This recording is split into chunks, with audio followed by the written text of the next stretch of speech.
Quand il revient par coup d'État, mais il n'était pas revenu pour servir le Congo. Aujourd'hui, il y a beaucoup d'exemples. Il était venu pour piller l'argent du Congo pour son propre plaisir. Donc, c'est un sentiment de tristesse quand on voit ce qui se passe dans notre pays. Personne ne peut être content, qu'il soit du PCT ou pas, qu'il soit au pouvoir ou pas. Quand on regarde la situation de notre pays aujourd'hui, c'est le sentiment, nous qui sommes des Congolais de Brazzaville, c'est le sentiment de honte, de tristesse par rapport aux populations qui souffrent, alors même que le pays brasse des milliards et des milliards de francs CFA. C'est vraiment, à certains moments, je me dis, mais qu'est-ce qui se passe dans notre pays? C'est quoi le problème? Quelle est cette méchanceté? Quel est cet égoïsme face à de telles quantités d'argent? Comment un Congolais, soit-il Denis Sassou Nguesso, peut-il se permettre de dilapider comme ça l'argent public? À côté, vous avez des populations qui souffrent. Et après, je ne sais pas si vous avez aussi lu hein, sur la toile, beaucoup reviennent, je ne sais pas si ce sont les partisans du pouvoir de Brazzaville, qui commencent à émettre un argument comme quoi la diaspora congolaise misait sur ces jeunes délinquants pour mener une révolution. Ça vous dit?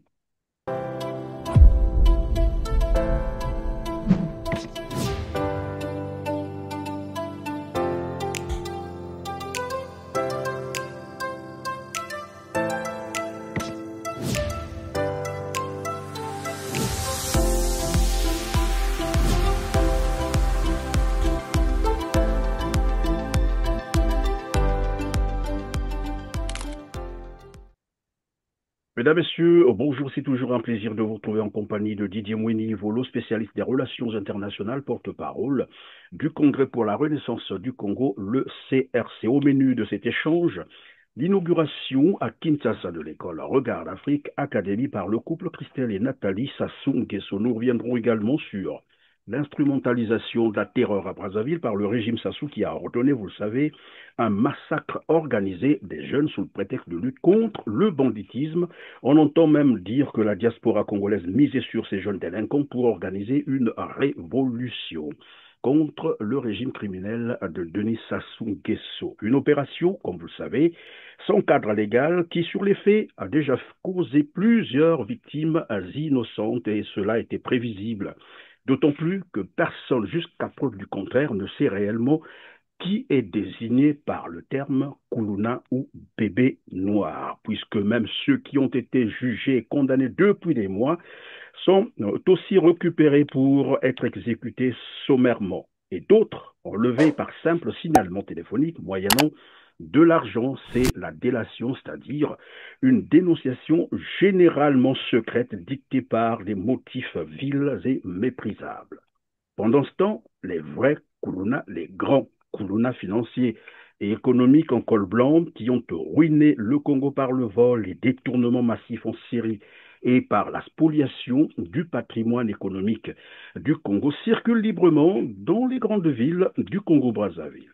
Ce que Denis Sassou Nguesso est capable de faire, jusqu'où pourrait-il aller pour la conservation du pouvoir? On en parle aujourd'hui avec Didier Mouni Ivolo. Bonjour Didier. Bonjour Christian et merci pour cette invitation.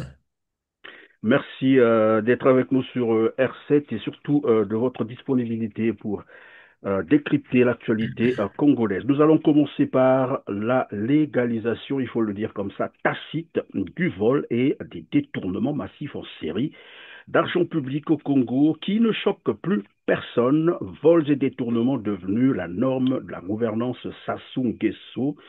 Je vous propose donc de suivre un reportage sur les détournements pendant 20 ans, je dis bien pendant 20 ans, de la redevance audiovisuelle, une taxe retenue sur chaque quittance d'électricité au Congo-Brazzaville, mais jamais reversée au trésor public. Et le porte-parole du gouvernement congolais, Thierry Mungala, en parle avec désintéressement. Suivez.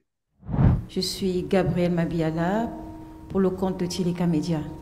Monsieur le ministre, dans la loi de finances 2025, il est prévu la création d'un fonds de soutien à la presse appelé à remplacer la redevance audiovisuelle RAF. Qu'en est-il aujourd'hui? Car malgré sa suppression, la RAF continue d'être prélevée. Comment le gouvernement explique-t-il ou gère cette situation?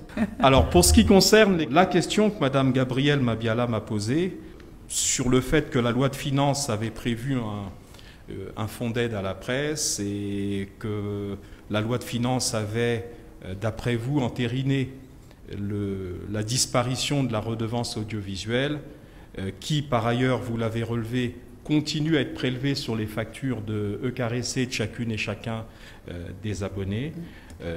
Je vous avoue ma peine, ma consternation et, comment dirais-je, ma détresse. Voilà. Alors, pourquoi j'emploie des termes aussi forts? Comme vous le savez, j'ai fêté le 10 août 2025 mes 10 ans à la tête de ce ministère. Quand j'ai pris mes fonctions, au moment de la passation de service, le ministre Bienvenu Okiemi, parmi les éléments transmis, m'avait transmis la problématique de la redevance audiovisuelle, m'expliquant les difficultés qu'il y avait à cette époque, 12 ans après la mise en place de la redevance, l'impossibilité à ce moment-là, depuis 12 ans, d'obtenir le versement de la redevance audiovisuelle conformément au décret de 2003 qui lui-même reprenait les dispositions de la loi de finances de 2001. J'ai donc à mon tour porté ce fardeau, j'ai fait les démarches et les recherches nécessaires et nous nous sommes à notre niveau également, hélas, retrouvés dans la même impasse. Et ce n'est pas faute, Madame la ministre ici présente peut en témoigner, depuis le gouvernement du Premier ministre Clément Mwamba, paix à son âme, nous avions des interrogations sur comment sortir la redevance audiovisuelle des griffes dans lesquelles elle semblait avoir été emprisonnée. Je dis bien, et c'est des mots que je choisis à dessein, des griffes dans lesquelles elle a été manifestement emprisonnée. Personnellement, je suis, à ce stade, pour la suppression de la redevance audiovisuelle, puisqu'elle est collectée pour rien, et elle ne va pas à son destinataire ou ses bénéficiaires que sont les médias publics. Autant mieux la supprimer, puisque là, elle remplit certainement quelques poches inappropriées, mais qui ne sont pas celles des médias publics, Radio Congo, Télé Congo, TDC et tous ceux qui sont concernés. Voilà, ajouter à cela les 6 milliards de francs CFA chaque année retenus sur les bourses des étudiants, 6 milliards qu'évoquait d'ailleurs Denis Sassou Nguesso lui-même, le chef de bande, s'il faut le dire comme ça, qu'on va aussi suivre avant de vous faire réagir. Le recensement biométrique des étudiants inscrits dans les universités publiques à Brazzaville a permis de constater que l'État ne devrait décaisser que 3 milliards de francs CFA par an au lieu de 9 milliards exigés pour le paiement des bourses.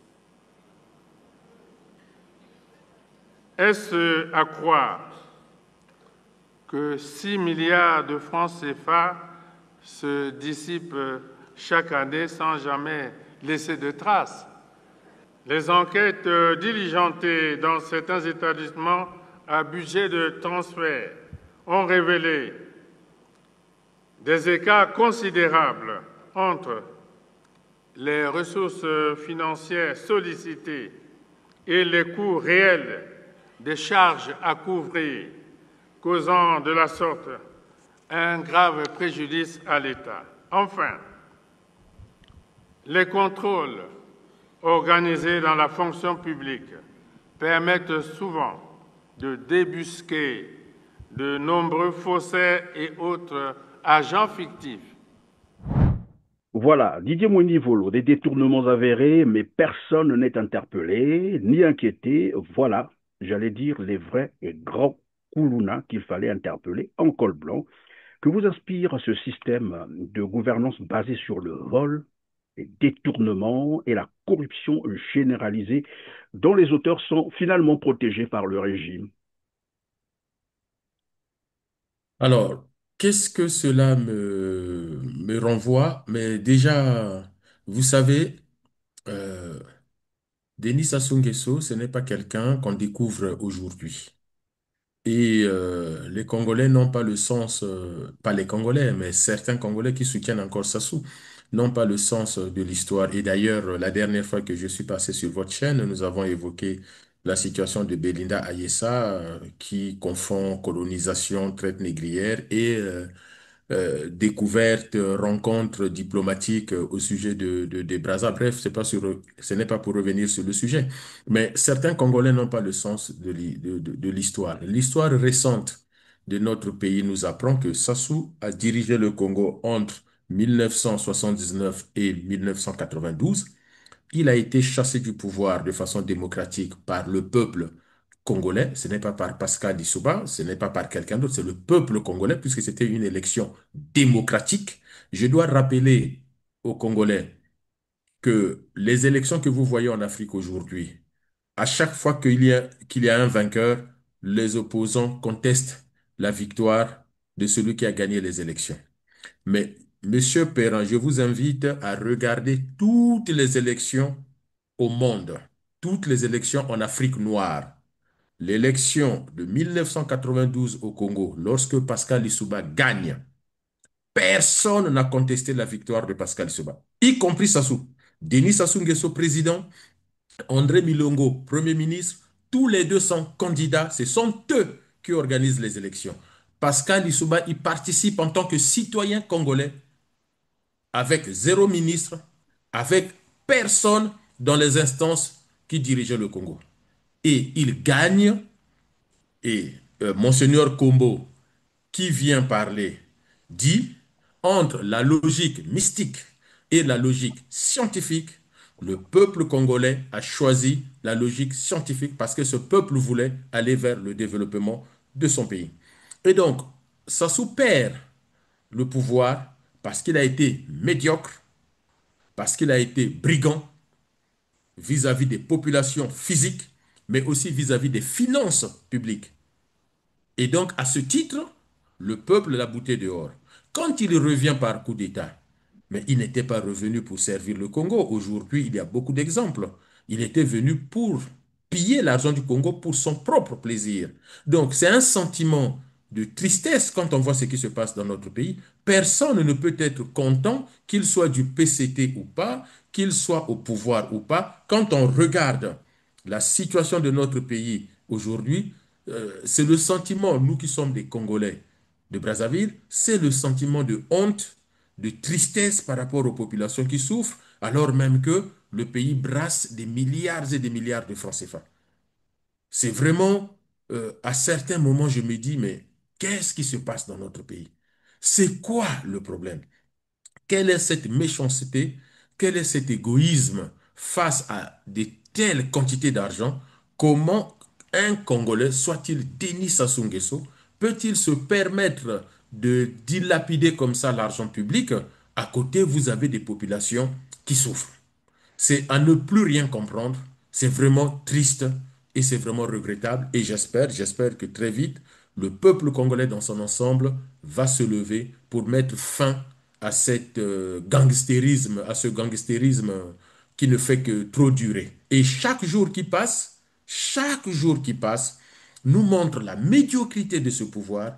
Vous vous demandez si nos ministres sont allés à l'école. Je suppose que oui, quand on voit comment ils parlent français, mais vous vous dites, comment peuvent-ils, et c'est ça ma grande tristesse aussi en tant qu'intellectuel, Monsieur Christian Perrin, comment les gens sont-ils capables d'exécuter au pouvoir des méthodes qui sont contraires à ce qu'ils ont étudié dans les universités? C'est exactement comme si vous êtes malade, vous êtes dans un bloc opératoire, le chirurgien fait le contraire de ce qu'il faut faire pour vous maintenir en vie et soigner votre pathologie. Et d'ailleurs, pendant que vous le dites, Didier Mouni Volo, puisqu'on parle ici de Denis Sassou Nguesso et de son système, il a d'ailleurs reconnu au cours d'un meeting où il disait il connaît tous les voyous, tous les bandits, les voleurs, il les connaît tous. C'est lui-même qui le disait. Je peux vous désigner un tel ou un tel autre, voici ce qu'il a fait à tel niveau. Mais Yo zalaki curieusement, awa, yo yibaki boye. Oui, je me voilà, il souviens. ne les sanctionne pas. C'est aussi une complicité de crime, en fait. Savoir que X ou Y a posé tel acte et ne pas le dénoncer, c'est une complicité de crime et punissable. Voilà, j'allais dire même une poursuite pénale. Mais tout à l'heure, vous l'avez dit, il y a des gens qui ont été sur le banc de l'école, qui ont fait des grandes études, mais qui finalement font le contraire de ce qu'ils ont appris. Et donc, je reviens sur, par exemple, Thierry Mongala. Ce n'est pas pour la première fois que Thierry Mongala parle de cette redevance audiovisuelle. Il en avait déjà fait état, je crois, il y a 2 ans de cela, et là, il revient encore. Et Thierry Mongala est conscient que cet argent est volé. Les voleurs sont connus. Tous les directeurs généraux qui se sont succédés à la SNE, après devenu EKRC, sont connus. Tout ce monde est connu. Donc, tout le monde sait où est passé cet argent. On extorque de l'argent aux Congolais, du contribuable congolais, et qui passe dans les poches de ces directeurs, soit je ne sais pas comment le système est organisé. Thierry Mongala le sait, ça veut dire que le gouvernement congolais le sait, mais personne n'est interpellé.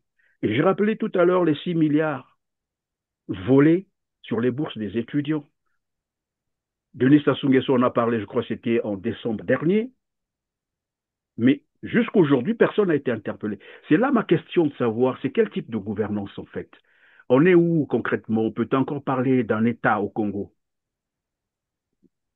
Alors, l'État au Congo, si ça peut rassurer certains de mes compatriotes, l'État au Congo a cessé d'exister en 1997 avec le coup d'État de Denis Sassou Nguesso. Je vous explique.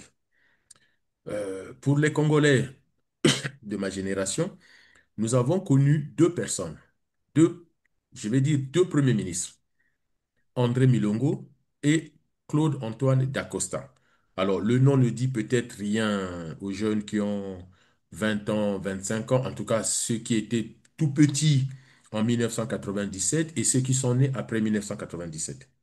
Euh, Claude-Antoine Dacosta, c'était le premier ministre sous l'Issouba, gouvernement 60-40, parce que à un moment donné, les tensions entre les partis politiques étaient arrivées au summum où on se demandait, moi j'étais à Brazzaville, hein, j'étais jeune étudiant, les gens se demandaient, mais qui peut être Premier ministre? Et au final, il y a des gens, alors ils se connaissaient, hein, Pascal Lissouba et Claude et Dacosta se connaissaient, mais il y a des gens qui ont soufflé à son oreille. Et si on faisait appel, moi j'étais à Brazzaville, j'entendais. Et si on faisait appel, on entendait ça auprès de nos parents, auprès des aînés. Et si on faisait appel à Claude Ernest Dacosta, parce que lui, c'est quelqu'un de droit, c'est quelqu'un de rigoureux, de travailleur, de bosseur. C'est notre ancien ministre de l'Agriculture. Donc, il a contribué au développement de l'agriculture dans notre pays.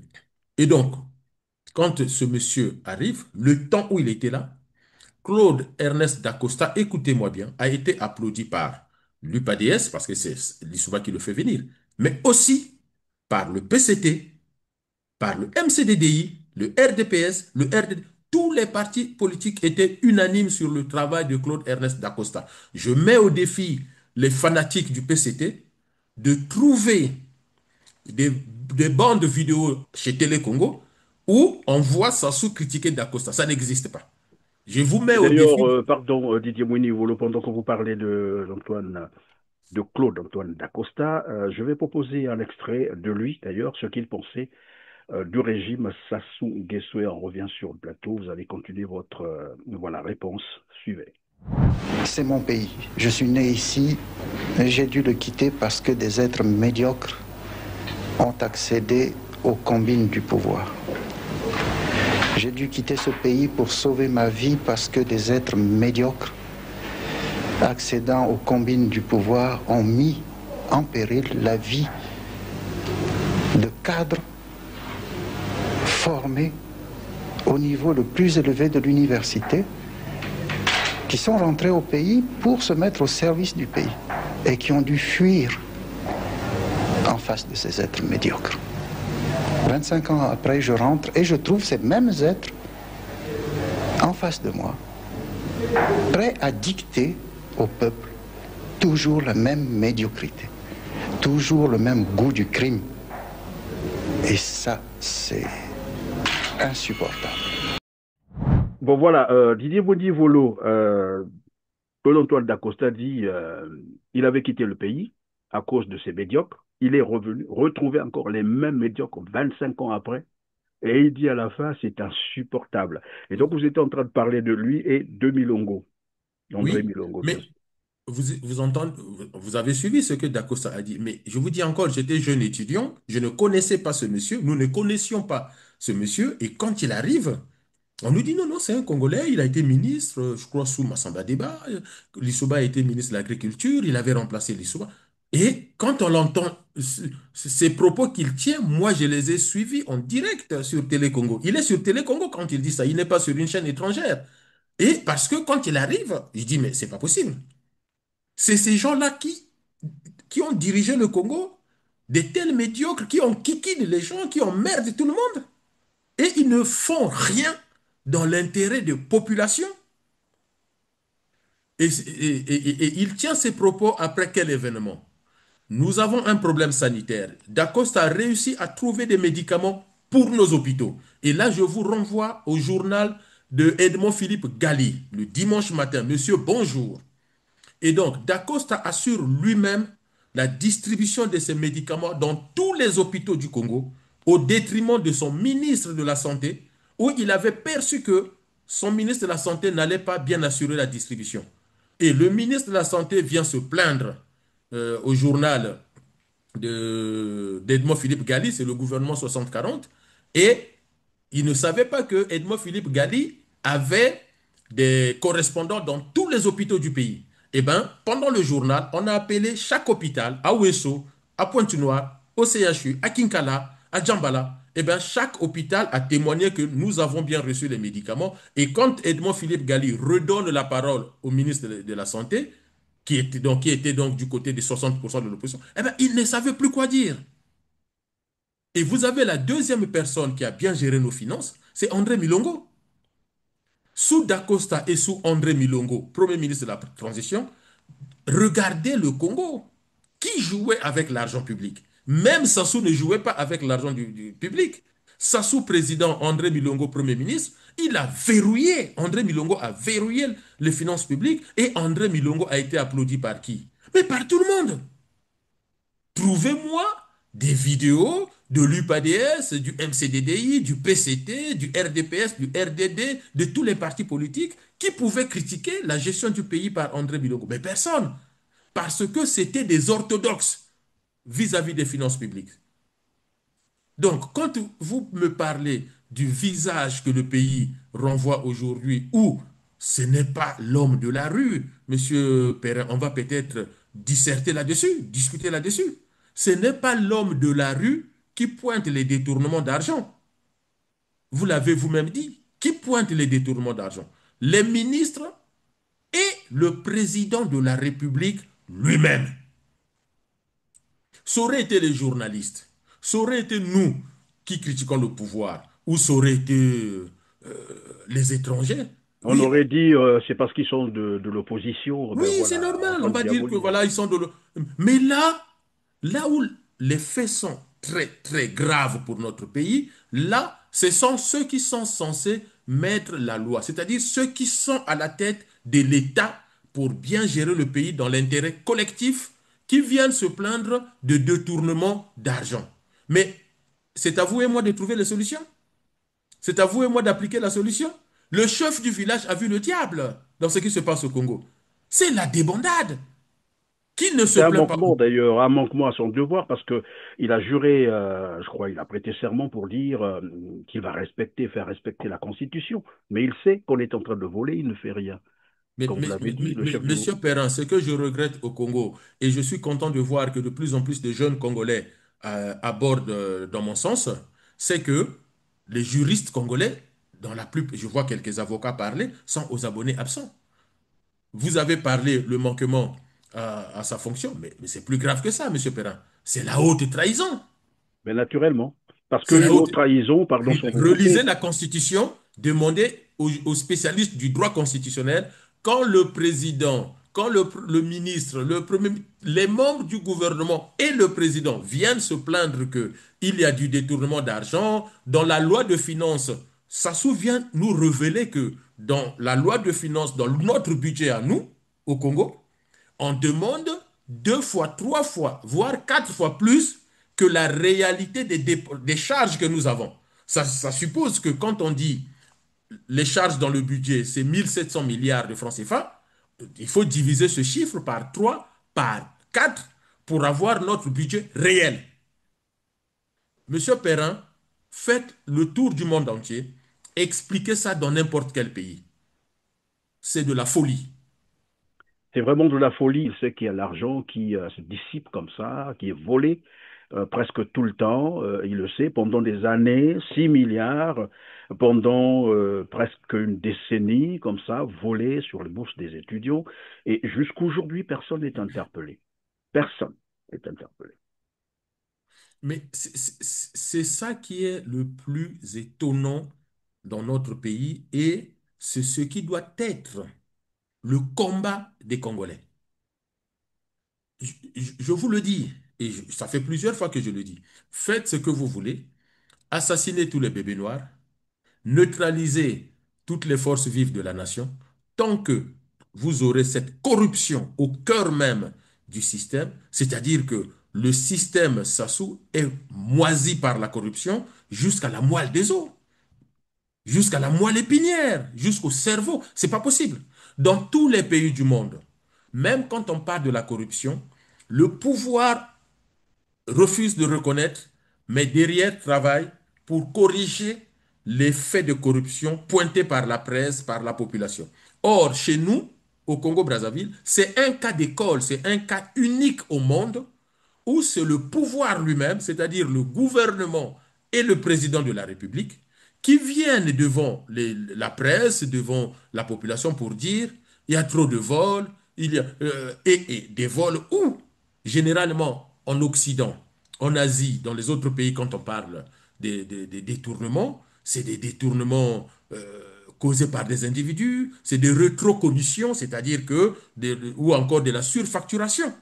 Mais là, on apprend que même au cœur du budget de la loi finance, donc du budget de l'État, il y a de la surestimation, de la surfacturation, parce que derrière, les gens récupèrent de l'argent. Mais les gens là, c'est qui? C'est les gouvernants, c'est le président, c'est les ministres, c'est les députés, parce que c'est eux. On n'est pas en train de parler d'une entreprise qui détourne l'argent via la surfacturation. Ce n'est pas de ça, c'est pas de ça qu'il est question. Quand vous parlez de Thierry Mungala, qui dit la taxe audiovisuelle qu'on récupère via les factures d'électricité, il faut l'expliquer en français facile aux populations, M. Perrin. Ça veut dire que tous les citoyens payent leurs taxes, leurs factures d'électricité. Et d'ailleurs, avant la prise de parole de Thierry Mongala, les Congolais ignoraient totalement que dans leurs factures, il y avait la taxe audiovisuelle. Et ça, c'est déjà de l'arnaque. Ça, c'est du racket. L'État doit expliquer aux populations ce que l'État fait. Dans une république, l'État explique ce qu'on fait. Il y a des débats autour de ce qui est fait. Mais c'est quand Thierry Mungala a commencé à se prendre la tête avec son homologue de finances parce que il est acculé, il n'a pas les moyens de fonctionner et il vient dire, mais ça fait plus de 20 ans ou 20 ans qu'on prélève une taxe audiovisuelle sur les factures de la SNE aujourd'hui et de C, mais je n'ai jamais vu une goutte de cet argent. C'est-à-dire au cœur même de l'État, c'est là où sont les voleurs. Ce ne sont pas les entreprises privées. D'habitude, ce sont les entreprises privées qui font de la maximisation fiscale, de l'évasion fiscale et tout. Mais là, ce sont nos propres ministres qui Et sont donc, censés lutter contre la corruption, contre l'évasion fiscale, et ce sont eux qui organisent et sont les bénéficiaires de ce système. Et Mais donc, là, il n'y c'est a que... l'État qui vole la population, c'est ce que j'ai cru comprendre, c'est-à-dire une escroquerie en bande organisée, comme vous le disiez tout à l'heure. L'État qui vole la population, et on peut parler de la complicité de Thierry Mongala, pour ne pas dire du gouvernement congolais, dans ce vol, puisqu'ils savent que l'argent est volé depuis plus de 20 ans. L'argent du contribuable congolais, qui verse ses taxes, et cet argent n'arrive jamais au trésor public. Vous Thierry savez, Mongala le sait, mais il ne cite pas les voleurs. Ça veut dire que le gouvernement est complice de ce mais vol. vous savez ce que Thierry Mongala doit faire? Ou encore tout le gouvernement, c'est déjà de dire aux gens, 20 ans, ça correspond à combien de milliards? Et ça, c'est un devoir de vérité. Et ce n'est pas exagéré, et je mets au défi quiconque veut qu'on débatte là-dessus, du PCT, ce n'est pas exagéré que de dire l'unique solution, ce n'est même plus de demander des comptes au gouvernement ou à Thierry Mongala.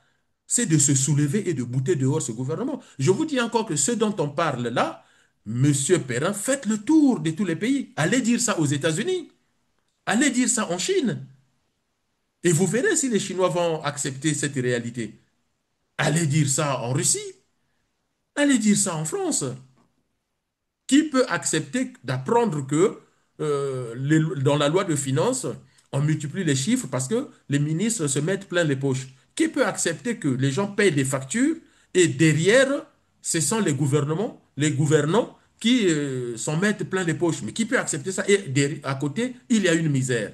Les révolutions arrivent à cause de ça. Si je ne me trompe pas, Théophile Obenga, quand il nous enseignait l'égyptologie, les premières révolutions humaines en Égypte, c'était autour de la famine, où les gens avaient besoin du pain et avoir des sépultures comme tout le monde. Donc, la pauvreté, c'est la première menace à la paix, puisque eux, ils aiment parler de la paix. Mais comment voulez-vous être en paix dans une société lorsque d'un côté, les gouvernants pillent les finances publiques et de l'autre, ils viennent faire semblant de se plaindre, mais ils se plaignent auprès de qui? C'est comme si le père de famille se plaignait auprès de ses enfants qu'on n'a pas d'argent, on a faim, on a faim, on a faim, alors que les enfants savent que papa travaille et tous les mois il a un salaire, papa fait des affaires et tous les mois il a l'argent. Et l'argent est dépensé dans l'alcool, dans la débauche et non pas dans la prise en charge de ses enfants. Donc il est très important que les chefs au Congo cessent de se plaindre. Tout le monde se plaint. Le directeur de la police se plaint que les prisonniers s'évadent. Le ministre des Finances se plaint que les douaniers volent l'argent des douanes et lui ne comprend. Mais c'est pas possible Mais dans un au lieu pays. de se plaindre, normalement, il devait démissionner. C'est ça le problème. Et donc, moi, ça me ramène un peu sur voilà cette déclaration de ces aveux de Thierry Mongala, parce que quand on fait les petits calculs, la redevance audiovisuelle coûte 1000 francs CFA chaque foyer connecté sur le réseau E-Caressé. Et on peut imaginer sur 20 ans, puisqu'on a parlé de plus de 2 décennies, 20 ans, chaque Congolais a été extorqué c'est par là 240 000 francs CFA. 240 000 francs CFA par ménage connecté à eux caressé. Et quand Une année, ça fait quoi? Ça fait 12 une année 000. vous avez 1000, vous avez 12 000, 12 000. voilà, vous avez Et 12 donc 000, 12 10 ans, 000 ça fait par 120 000. 20 ans, ça fait 240 000. 240 000. Vous Qui êtes, sont combien? Vous voyez le et nombre? vous voyez le nombre de Congolais qui payent l'électricité Dans au tout le Congo? Congo, hein, c'est pas Brazzaville, hein, on ne parle pas de Brazzaville.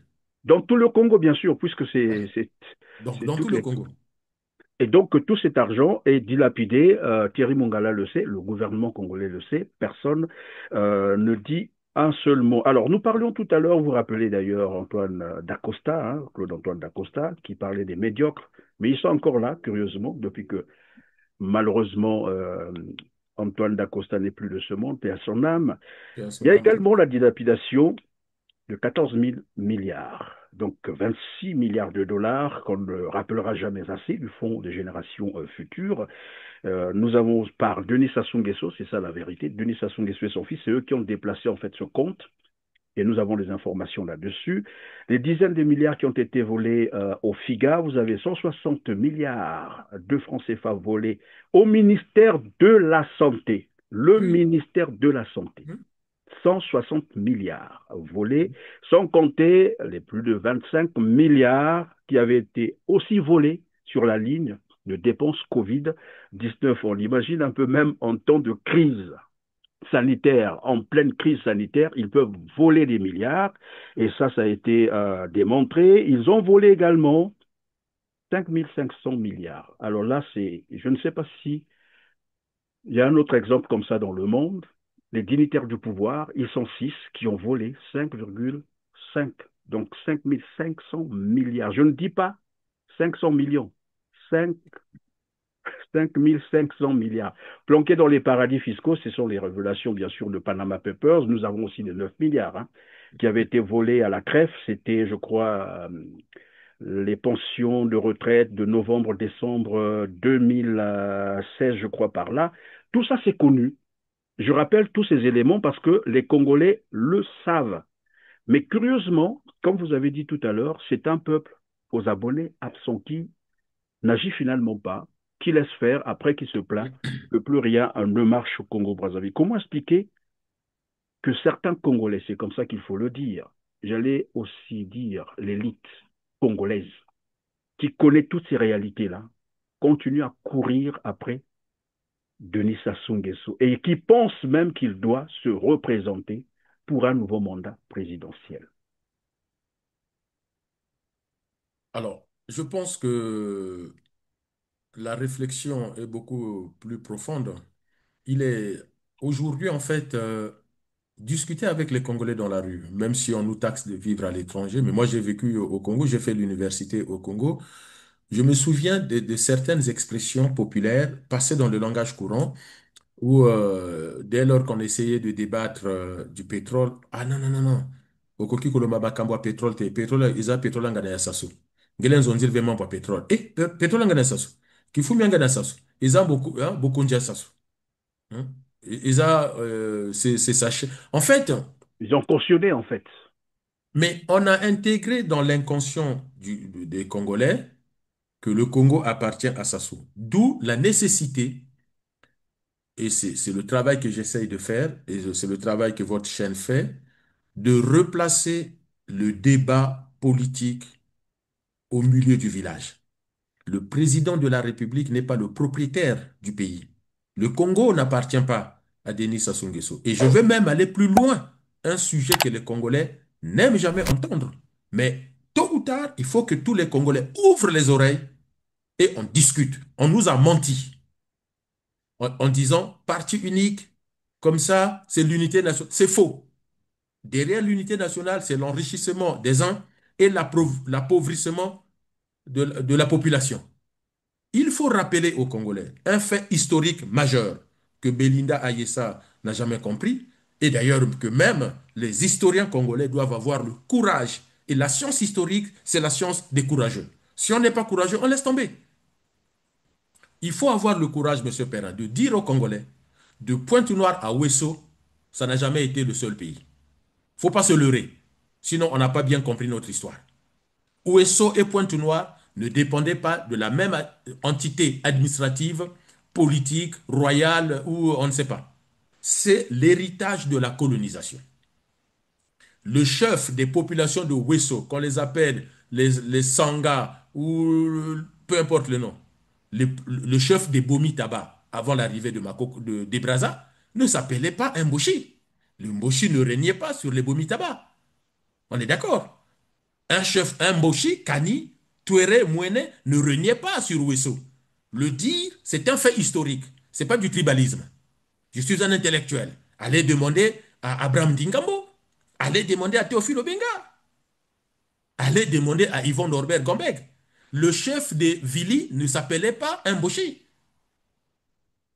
Le chef de Babembe, de Bakuni, de Bapounou, de Makoti Poko, ce n'était pas un Mboshi.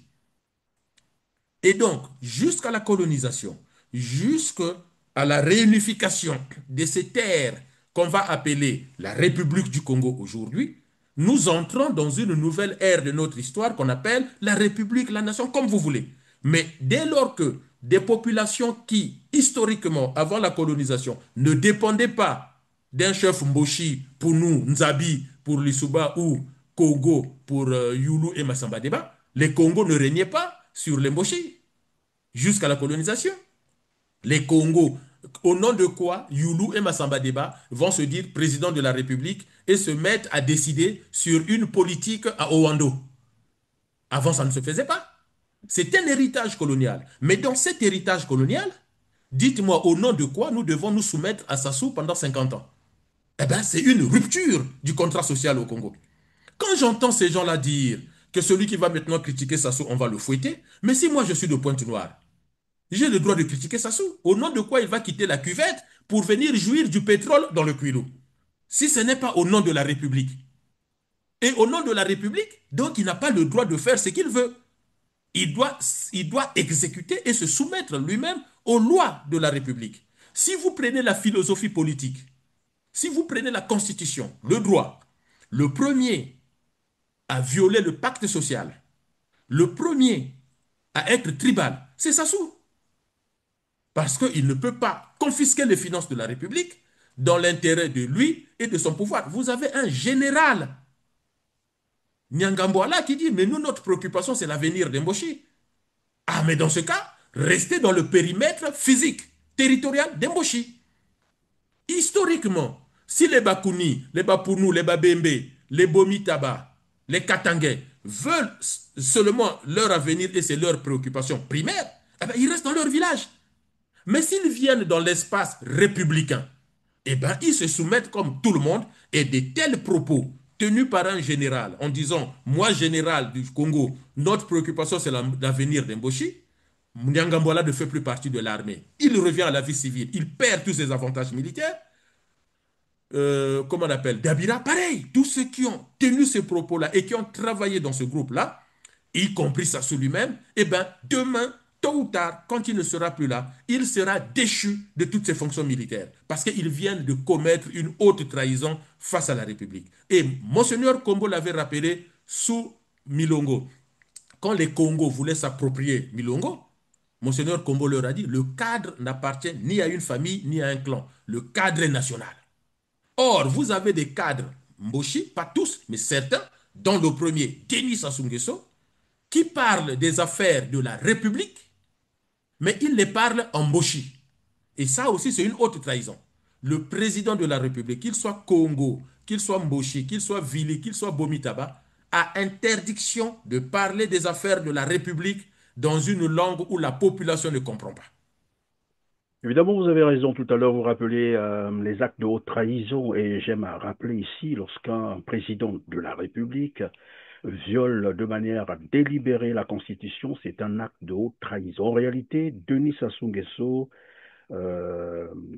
serait déjà poussé à la démission parce que, bon, après, on peut le démontrer, il y a beaucoup d'éléments pour démontrer que Denis Sassou Nguesso ne fait que violer la Constitution depuis qu'il est revenu au pouvoir par les armes et de manière délibérée. Nous parlions des médiocres qui sont encore là, évidemment, ils sont encore là, et j'ai au début de cette émission évoqué la corruption généralisée, les détournements qui ont été érigés finalement en mode de gouvernance, et ces détournements se déclinent de plusieurs manières, sous différentes manières. Je veux parler ici de la société Al Barak. Nous en avons déjà évoqué ici, qui avait remplacé ou qui a remplacé Averda, parce qu'on a suivi le ministre Juste Mundele, qui se vantait d'ailleurs d'avoir conclu cet accord avec Al Barak parce qu'il y avait une urgence et qu'ils avaient analysé tous les contours. Cette société, ce qui avait paru bizarre, mais vraiment bizarre et curieux au départ, c'est que c'est une société qui est venue démarrer ses activités avec le matériel abandonné par Averda.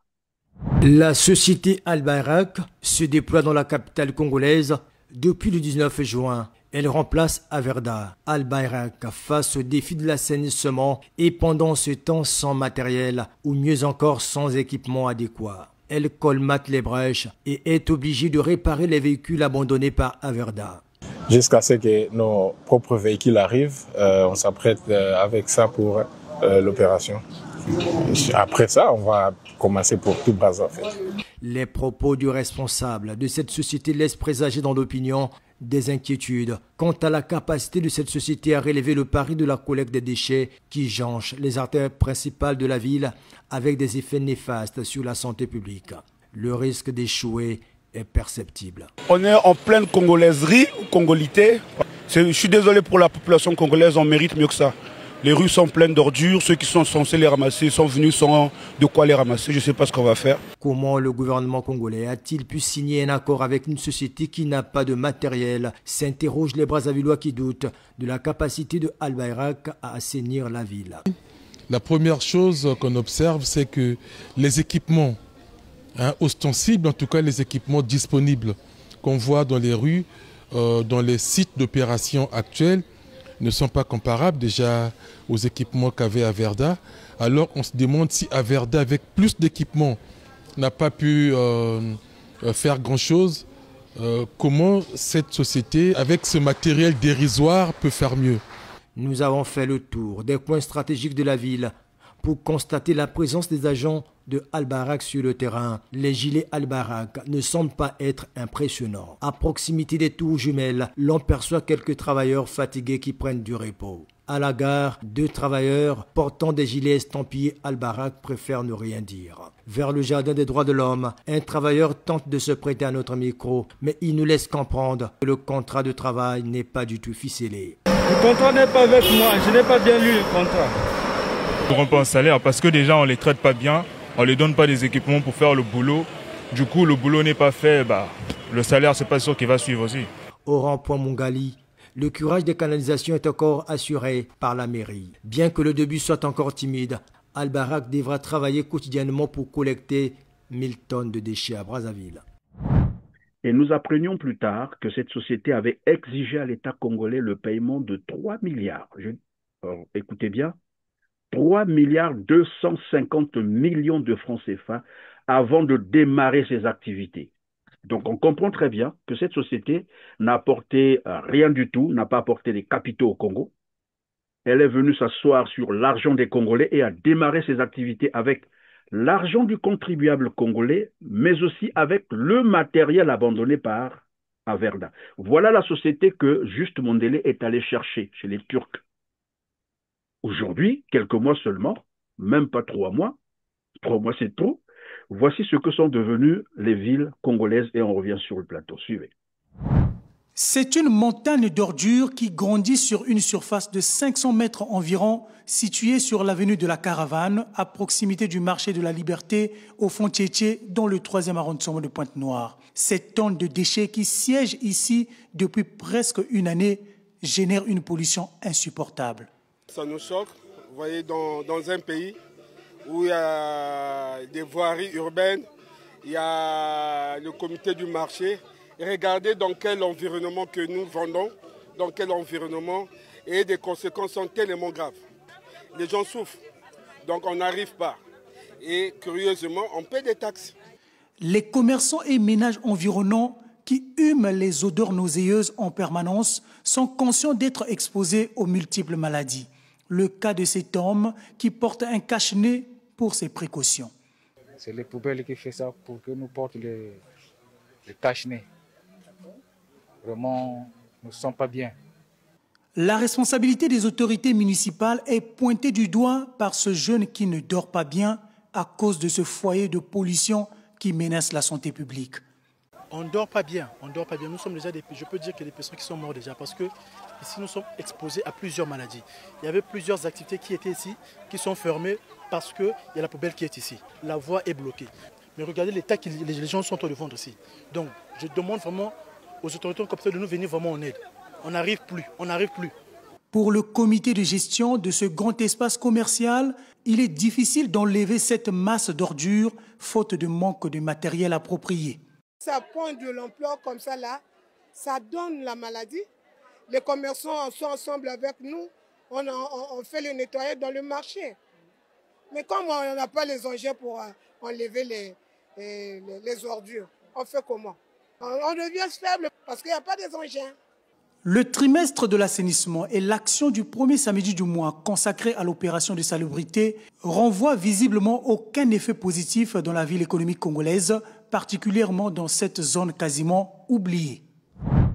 Didier Wendy Volo, à Al-Barak, puisque l'urgence était là, il fallait trouver une solution. Juste Mondele a ramené Al-Barak au Congo et se vanter, vous l'avez suivi la fois dernière, et cette société, j'ai rappelé tout à l'heure, a exigé.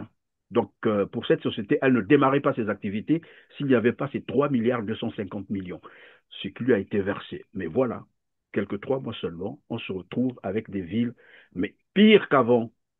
Et là aussi, ce ministre n'est pas interpellé. C'est là où je parle de stratégie de vol, de détournement de deniers publics, en fait. Là, c'est une illustration. Mais vous savez, M. Perrin, on pourrait rester des jours, on aura une liste interminable de ces détournements. En fait, par rapport à la société Al-Barak, je peux vous assurer une chose, c'est que, vous l'avez très bien dit, c'est juste Mondele qui va les chercher en Turquie. Mais en fait, ce n'est pas cette société qui est venue vous solliciter. Occasion d'avoir avec nous le ministre de l'Assainissement. Je voudrais justement savoir, monsieur le ministre, vous avez signé cet important contrat avec la société turque Al-Barak.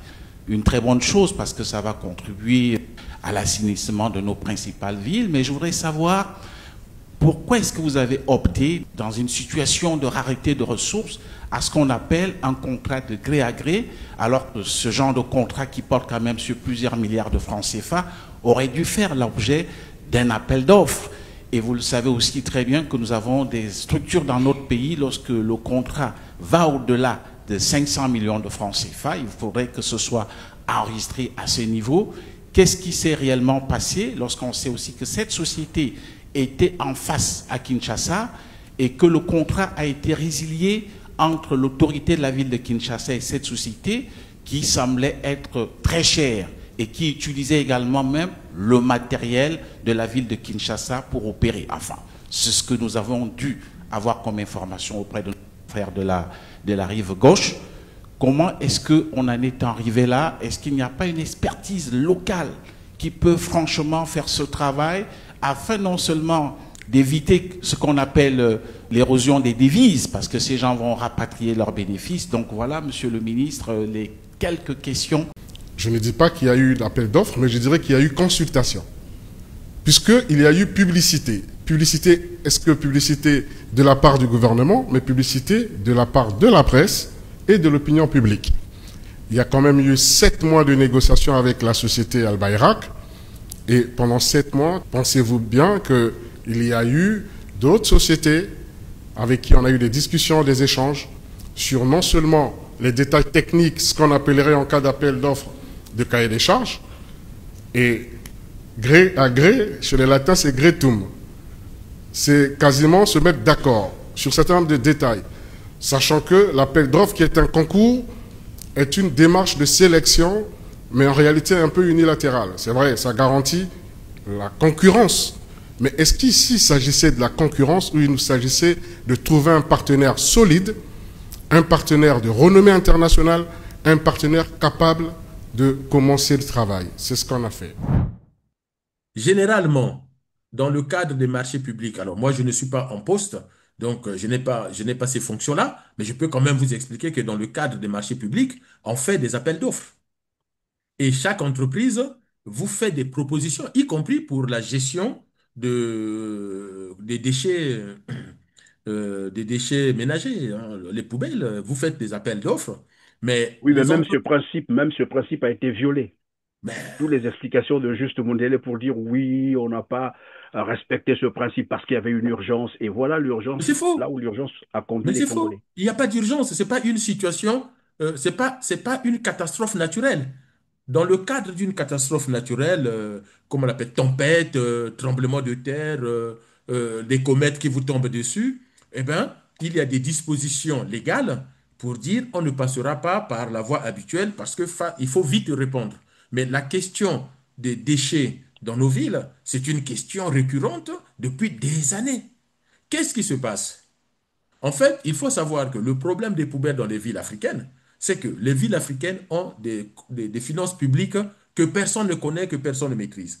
Donc, ce qui fait que quand on va chercher une entreprise comme Aybarak ou encore Averda, mais sauf à faire du détournement d'argent, notre gestion ne permet pas à ces entreprises de venir et de fonctionner correctement.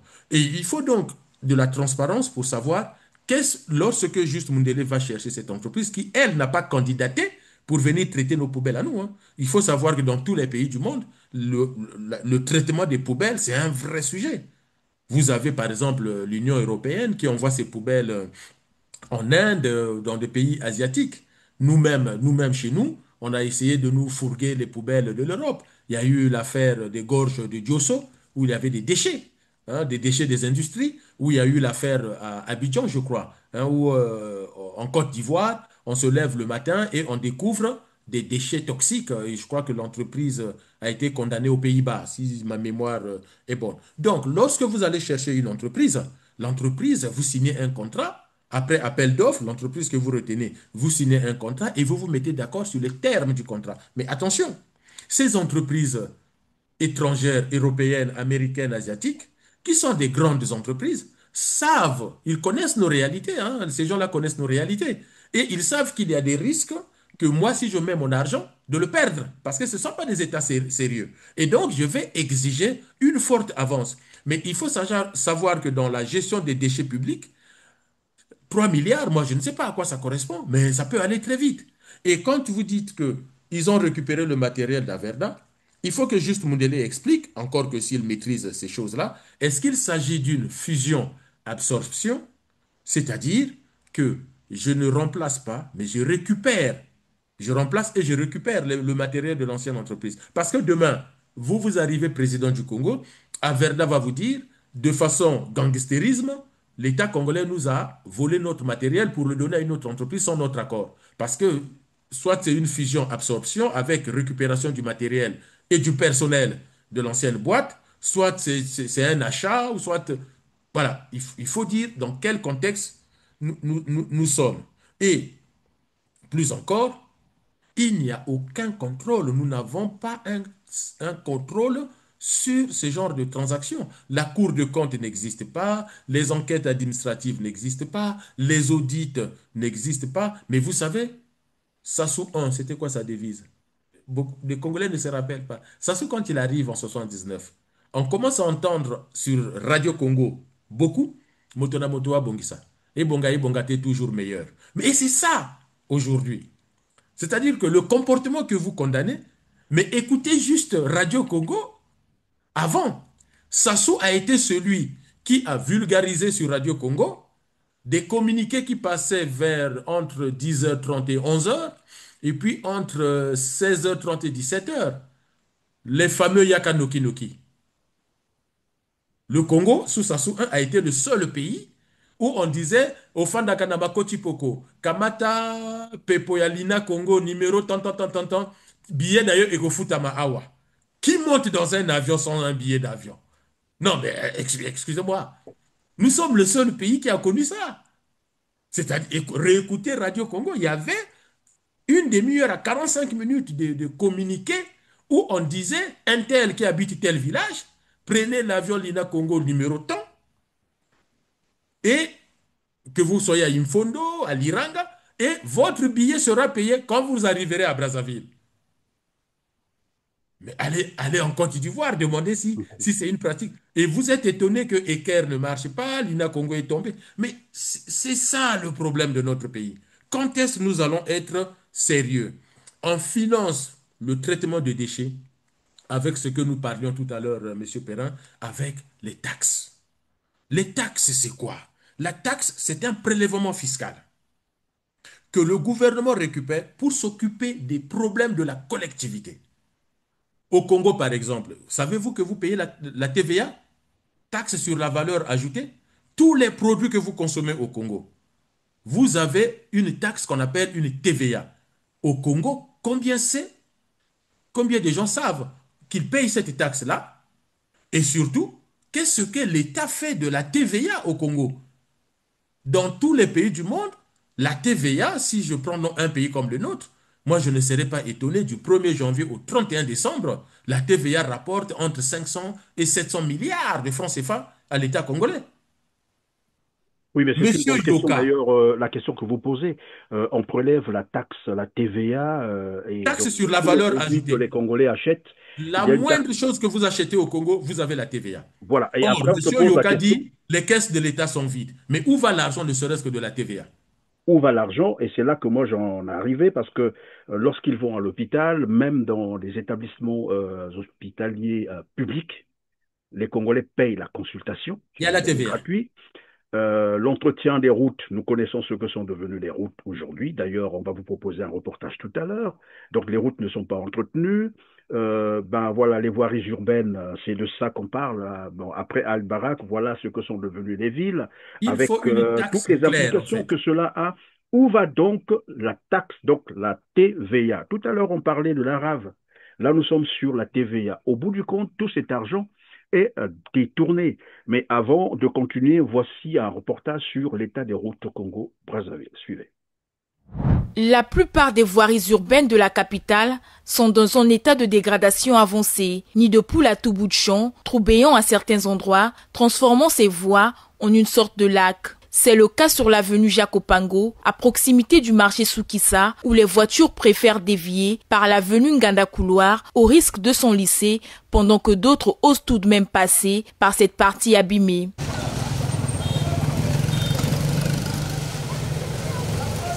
L'avenue principale de Sadelmi et au terminus de Mazala à Mukondo ne sont pas épargnés par le tableau pelusant des routes en saison de pluie, empêchant ainsi la fluidité de la circulation aussi bien des piétons que des véhicules. C'est quand même déplorable de voir que les routes qu'on nous construit ici ne mettent pas du temps.